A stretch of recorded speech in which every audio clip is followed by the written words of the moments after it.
So yun guys, nandito tayo para palitan ng ignition switch itong motor na to. So nagka-problema po kasi yung ignition switch nya. So tara guys.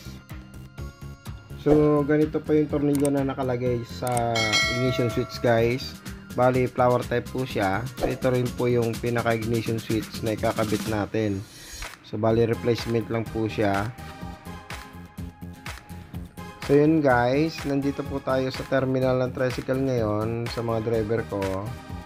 So nagka-problema po kasi yung motor niya guys, ayaw umandar. So ang naging dahilan po guys ay itong ignition switch. Ang naging problema po sa kanya ay pag umaandar po yung motor ay naglulos po yung susian. So yun po, hindi siya nag-engage yung pinaka accessory, so kaya namamatay po yung motor pag umaandar siya, kaya obligadong palitan po ng ignition switch.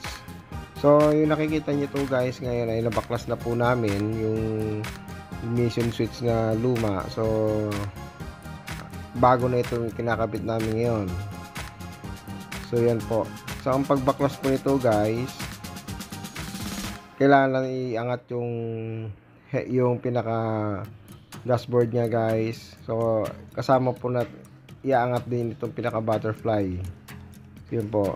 At kasama ko rin po pala na gumagawa guys is itong mga driver ko. Kasama ko sa nagtanggal nitong ignition switch. At isa po sa pinaka challenging dito guys is wala po kaming dala na maraming tools kasi nangyari po yung troubleshooting na to is biglaan po siya, so hindi lang umandar yung motor. So nung troubleshoot namin, so ito po kailangan palitan ng ignition switch siya. Kaya medyo nahirapan lang kami pagbaklas guys kasi kulang kami sa gamit, so hindi kami gano'ng kompleto sa gamit. Pero kahit pa paano guys, napalitan pa rin natin ng ignition switch at umandar pa rin yung motor.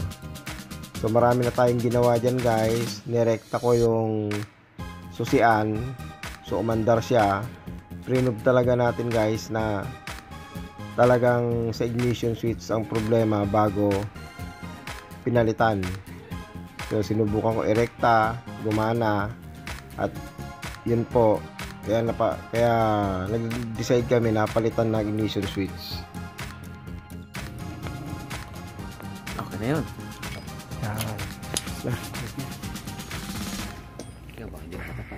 Okay, so guys, kapag nagpalit ka ng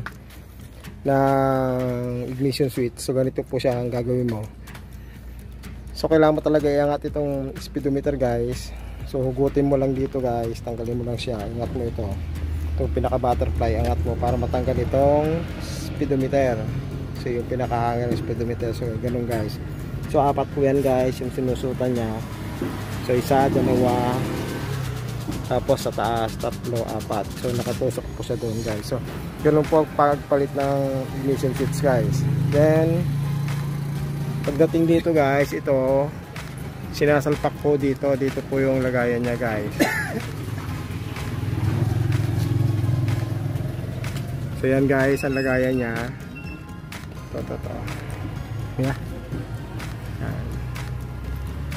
So yan, tutusok mo lang siya, plug and play lang.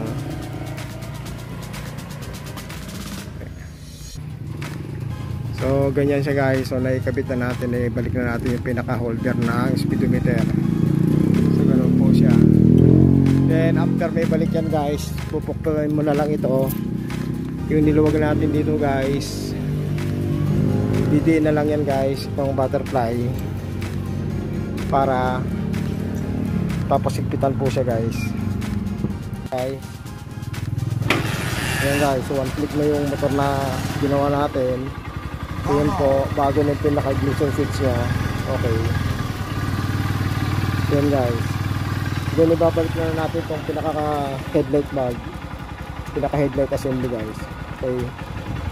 Ang nagiging kaso po nito guys, dahil sa itong pinagpalitan po natin guys na yung luma niyang ignition switch, ang nangyayari po, pag nag-vibrate na yung motor, so lumuluwag na po yung susian guys dito. At naglulos connection na po siya guys. So hindi na po siya ma-remedyoan talaga kundi magpalit ka ng bagong ignition switch.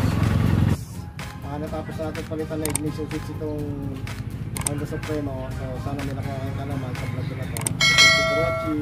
Please like and subscribe to my YouTube channel.